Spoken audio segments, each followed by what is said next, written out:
नमस्कार मित्रों, मैं डॉक्टर आई.पी. सिंह राजस्थान के धौलपुर जिले से असम के बच्चों के आग्रह पर एमए फाइनल के लिए उन्होंने 2 पाठ, एक तो बैलगाड़ी और एक आदमी का बच्चा पर कुछ गाइडलाइन मांगी थी। तो कल एक वीडियो में मैंने बैलगाड़ी रेखा चित्र का मूल पाठ प्रस्तुत किया था। आज उसकी मूल संवेदना प्रस्तुत कर रहा हूँ। कुछ प्रमुख बिंदु हैं, तो कृपया अवलोकन करें। रेखा चित्र बैलगाड़ी की मूल संवेदना। लेखक हैं कृष्ण देव प्रसाद गौड़ अर्थात बेढब बनारसी, जिनका समय है 1895 से 1968 ईस्वी। 20वीं सदी के आरंभ में हिंदी साहित्य बहुमुखी कलेवर में अपनी विकास यात्रा आरंभ करता है।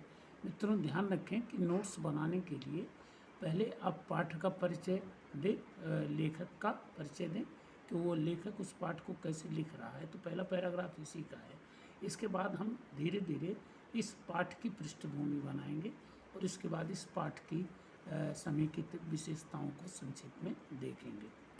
तो 20वीं सदी के आरंभ में हिंदी साहित्य बहुमुखी कलेवर में अपनी विकास यात्रा आरंभ करता है। खड़ी बोली प्रमुख माध्यम भाषा के रूप में न केवल प्रतिष्ठित होती है, बल्कि महावीर प्रसाद द्विवेदी के माध्यम, अगर यहाँ सुयोग शब्द लगाएं तो शायद ज़्यादा अच्छा होगा, सुयोग से एक स्थिर स्वरूप भी प्राप्त कर लेती है। यही कारण है कि 1915 ईस्वी के आसपास क्या नाटक, क्या कविता, क्या कहानी, क्या उपन्यास, क्या निबंध प्रभृति न जाने कितनी विधाओं की कृतियों से वह संपन्न होती चली जाती है। इस उपलब्धि को परवान चढ़ाने में हिंदी पत्रकारिता के योगदान का विस्मरण भी असंगति होगा। 1936-37 तक आते आते हिंदी की कृतियाँ और कृतिकार विश्व स्तरीय प्रतिष्ठा प्राप्त कर लेते हैं। इसीलिए यह समय हिंदी साहित्य का विकास काल माना जाता है। इसके बाद उसकी यह विकास यात्रा और भी संपन्न होती चली जाती है। एक विशिष्ट तथ्य यह भी है कि इस अवधि में साहित्यिक हलचलों का मुख्य केंद्र काशी अर्थात वाराणसी था। कृष्ण प्रसाद गौड़ अर्थात बेढब बनारसी इसी अवधि और इसी रचनाधर्मी पुण्यभूमि के हरफन मौला स्वनाम धन्य कलमकार हैं। आपकी रचना धर्मिता में पत्रकार, व्यंग्यकार, कथाकार, निबंधकार, कवि प्रभृति न जाने कितनी रचना धर्मी स्वरूपों का समन्वय मिलता है। इनकी सबसे बड़ी विशिष्टता यह है कि सहज स्वाभाविक हास्य व्यंग्य के समन्वय से ये गंभीर से गंभीर विषय को भी सामान्य लोगों के लिए पठनीय, स्मरणीय और बोधगम्य बना देते हैं।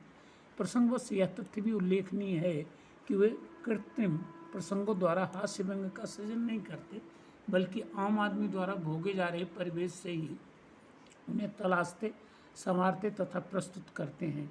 यही कारण है कि हिंदी साहित्य की विकास यात्रा के न जाने कितने स्वनाम धन्य महारथियों के मध्य वे अपनी और अपने लेखन शैली की मौलिक पहचान बनाने में सफल होते हैं। उनके उपन्यास लेफ्टिनेंट पिग्सन की डायरी का उल्लेख ही उनकी रचना धर्मिता का परिचय स्थापित करने के लिए पर्याप्त है। उनके द्वारा सृजित लेख बैलगाड़ी का मूल्यांकन इसी पृष्ठभूमि में अवलोकनीय है। यदि इसे रेखा चित्र कह सकते हैं तो यात्रा वृत्तांत भी, हास्य व्यंग्य का लेख कह सकते हैं तो किस्सा गोई पद्धति की कहानी भी, एक पत्रकार द्वारा लिखित रिपोर्टाज भी कह देना शायद असंगत न हो। वस्तुतः एक सामान्य सी बैलगाड़ी और उसके साथ जुड़ी अति सामान्य घटना को मर्मस्पर्शी कलेवर देकर भावनात्मकता और वैचारिकता की पराकाष्ठा पर स्थापित कर देना किसी सामान्य रचनाकार के बस की बात नहीं। यह कृति अपनी हास्य व्यंग्य की मनोरंजक शैली के कारण पठनीय ही नहीं, बल्कि पाठक की वैचारिक सामर्थ्य को कुरेद कर बहुत कुछ सोचने के लिए प्रेरित करने वाली भी है। सहज ही अंकित किया गया ये तथ्य बहुत सामान्य नहीं। किस बात का निर्णय संसार में आज तक हुआ है, यह भी तो लोग निश्चय रूप से नहीं कह सके कि ईश्वर है कि नहीं, अथवा ये कि मोटर की बगल में बैलगाड़ी भी चलती है। ठीक वैसे ही जैसे बेड़लों और सिंघानियों, ध्यान रखें ये 2 व्यापारी हैं, मारवाड़ी हैं, अपने समय के कुबेर इनको कहा जा सकता है, कि नाक के नीचे अस्थि पंजर वाले मानव भी सांस लेते चले जा रहे हैं। यही एक देश है जहाँ 20वीं सदी में 10वीं सती दिखाई देती है। प्रसंगवश ध्यान रखिए कि साहित्य की एक व्याख्या यह भी की जाती है कि साहित्येन भावः यस्मिन् सः, अर्थात हित के भाव से युक्त रचना ही साहित्य है। यह हित शब्द भी अपने भावार्थ में बहुत ही व्यापक है, यह ध्यान रखें। फिलहाल रचना विषय प्रधान है या विषय प्रधान कहना कठिन है। आत्मनिष्ठ शैली की इस रचना की संवेदना के बहुआयामी संदर्भों के कुछ प्रमुख बिंदुओं को इस प्रकार देखा जा सकता है। नंबर 1, आत्मनिष्ठता। वस्तुतः हर कृतित्व में रचनाकार का अपना व्यक्तित्व किसी न किसी रूप में समाहित रहता है। इतना ही कहना पर्याप्त होगा कि रामचरितमानस के राम आसानी से क्यों जीत गए, क्योंकि तुलसीदास ऐसा चाहते थे, लेकिन निराला के राम को उसी रावण को जीतने के लिए शक्ति की पूजा करनी पड़ी। नरेश मेहता के राम के लिए तो जीत की सोच ही संशय की रात बन गई। लेकिन ये आत्मनिष्ठता परोक्ष स्वरूप में भी सक्रिय होती है, किंतु जब ये प्रत्यक्ष बन प्रस्तुत होती है तब कहीं अधिक प्रभावी बन जाती है।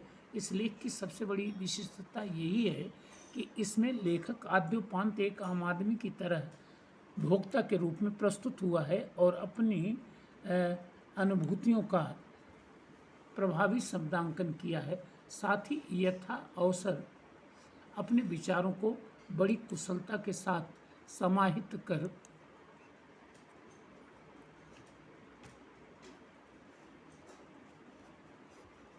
एक साहित्यकार के वास्तविक दायित्व का निर्वहन भी। प्रसंगवश उल्लेखनीय है कि वह गांधी की नीतियों का प्रबल समर्थक है। नंबर 2, विनोद प्रियता या व्यंग्यात्मकता। गहन चिंतन से समन्वित साहित्य आम आदमी के लिए बोधगम्य नहीं रहता, इसलिए विद्वज्जन बार बार उसे सहज बोधगम्य भाषा शैली में प्रस्तुत करने के लिए निर्देश देते रहते हैं। इसके लिए विनोद प्रियता या व्यंग्यात्मकता का सहारा सबसे उपादेय माध्यम सिद्ध होता है। बेढप बनारसी जी अपनी इसी शैली में लेखन के लिए जाने जाते हैं और इस लेख में यत्र तत्र सर्वत्र उन्होंने अपनी इस रचना धर्मिता का भरपूर सहारा लिया है। आरंभ से अंत तक उन्होंने किसी न किसी रूप में विनोद प्रियता या व्यंग्यात्मकता के संदर्भों का समावेश किया है। नंबर 3, कथात्मकता। रोचकता और विश्वसनीयता भी किसी रचना की प्रभावोत्पादकता के प्रमुख माध्यम होते हैं। इसके लिए कथात्मकता सबसे प्रभावी माध्यम होती है। इस पाठ में आत्मनिष्ठता के साथ कथात्मकता का किस्सा गोई पद्धति में प्रयोग कर लेखक ने इसे बहुत ही रोचक बना दिया है। लेकिन ये कथात्मकता केवल मनोरंजन के लिए नहीं बल्कि सौद्देश्य है, क्योंकि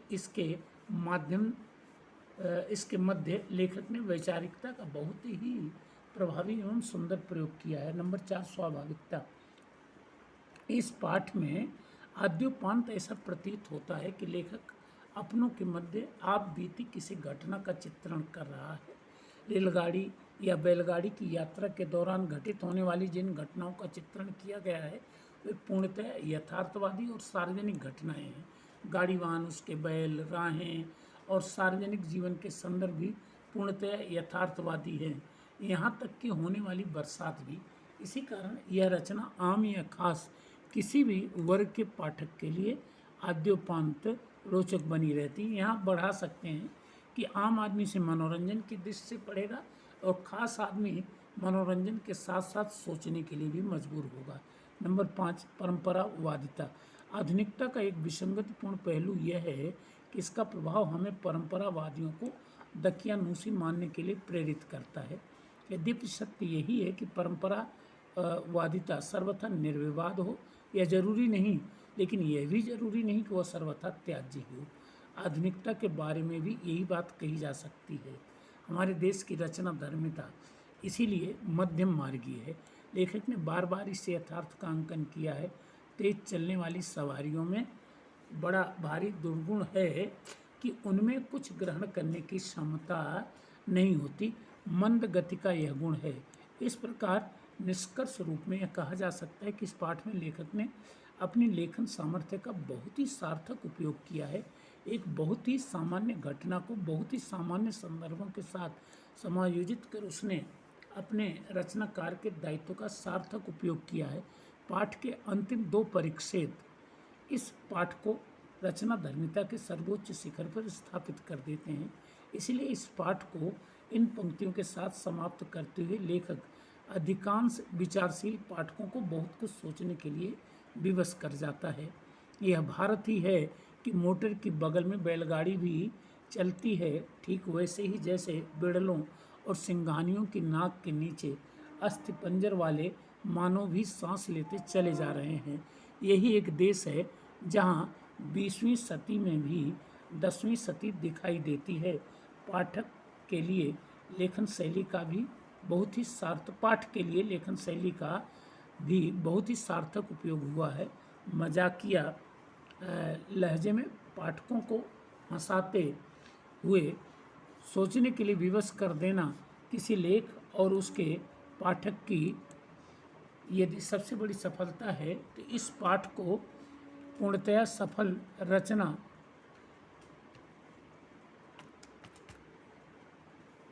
कहा जा सकता है और इसी कारण उसे हिंदी साहित्य की एक स्मरणीय धरोहर भी मान लेना असंगत नहीं। तो मित्रों, आपके लिए मैंने एक गाइडलाइन देते हुए ये पाठ प्रस्तुत किया, तो आशा है कि आपके लिए ये उपयोगी सिद्ध होगा। अच्छा लगे तो लाइक करें, सब्सक्राइब करें मेरी वीडियो को, अपने मित्रों को भी परिचय दें। अगले वीडियो में आपके लिए कुछ और मदद लेकर के प्रस्तुत होगा। धन्यवाद, थैंक यू।